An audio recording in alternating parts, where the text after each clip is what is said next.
अच्छा मेरी बात सुनो। ममता बनर्जी मुर्दाबाद मुर्दाबाद मुर्दाबाद। ममता बनर्जी मुर्दाबाद मुर्दाबाद मुर्दाबाद। ममता बनर्जी मुर्दाबाद मुर्दाबाद मुर्दाबाद। राजनीतिक हिंसा बंद करो बंद करो। ममता बनर्जी मुर्दाबाद मुर्दाबाद मुर्दाबाद। ममता बनर्जी मुर्दाबाद मुर्दाबाद मुर्दाबाद। राजनीतिक हिंसा बंद करो बंद करो। राजनीतिक हिंसा बंद करो बंद करो।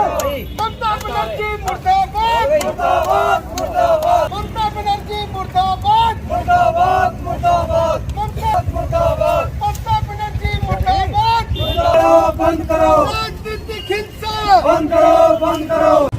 बंगाल के विधानसभा चुनावों के नतीजे घोषित हुए थे और नतीजे थे जनता जनार्दन ने दिए थे। हमने सर झुकाकर भारतीय जनता पार्टी के पूरे नेतृत्व ने उसे सर झुकाकर स्वीकार भी किया था और जो जीते थे ममता बनर्जी और उनकी पार्टी को हमने दिल से बधाई भी दी थी।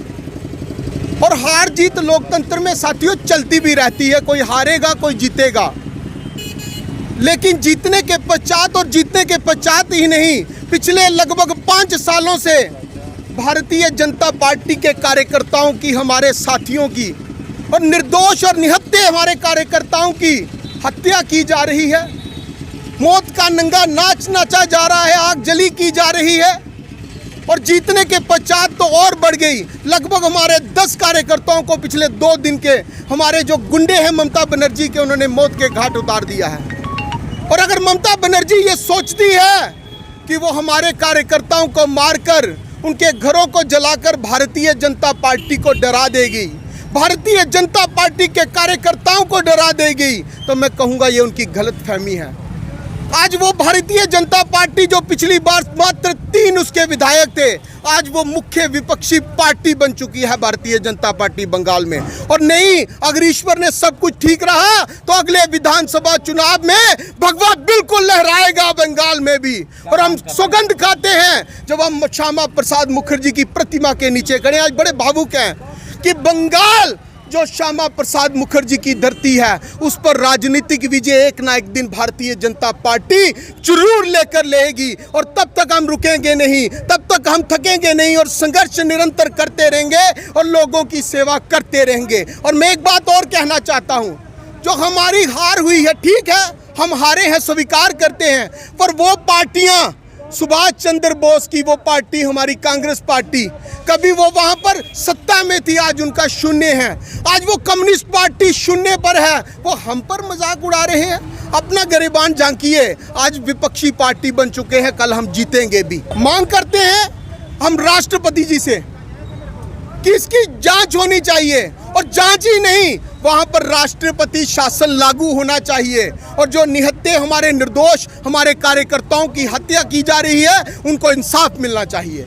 देखिए, आपने देखा होगा कि जैसे चुनाव की काउंटिंग शुरू हुई और टीएमसी जैसे आगे निकली भारतीय जनता पार्टी से, वैसे ही हिंसाएं शुरू हो गई। कहने का तात्पर्य है कि लोकतंत्र देश में चुनाव लड़ना और किसी विचारधारा का समर्थन करना ये मौलिक अधिकार है हर एक वर्ग का, लेकिन राजनीतिक हत्याएं करना, कहते हैं जिस पेड़ को जितने ज़्यादा फल लगता है वो उतना ज़्यादा चुभता है। लेकिन शायद ये बात ममता बनर्जी को समझ नहीं आई कि अगर जनता ने आपको 213 सीटें दी हैं, ममता जी आपको ये सोचना चाहिए कि उस जनता ने आपको चुना है। विचारधारा से कोई भी जुड़ सकता है किसी की, लेकिन जो राजनीतिक हत्या हुई हैं, निर्मम हत्या हुई हैं, हम उनका कड़ा विरोध करते हैं। और जिस तरह महिलाओं के रेप हुए वहाँ पे, वो निंदनीय है। मैं कहता हूँ कि ऐसे शब्दों को, एक महिला होके अगर तुम महिला का दर्द नहीं समझती तो तुम्हें कोई अधिकार नहीं है सीएम की कुर्सी पर बैठने का। आज आप शपथ ले रही हैं, लेकिन मैं इसका कड़ा विरोध करता हूं। और वो आज सेकुलरिज्म वाले कहाँ मर गए जो इतनी हत्याओं पर भी ना बोले? वही कांग्रेस जिनके अपने खुद के कितने कार्यकर्ता वहाँ पे मरे और सीपीएम के मरे, लेकिन इन लोगों को शर्म नहीं।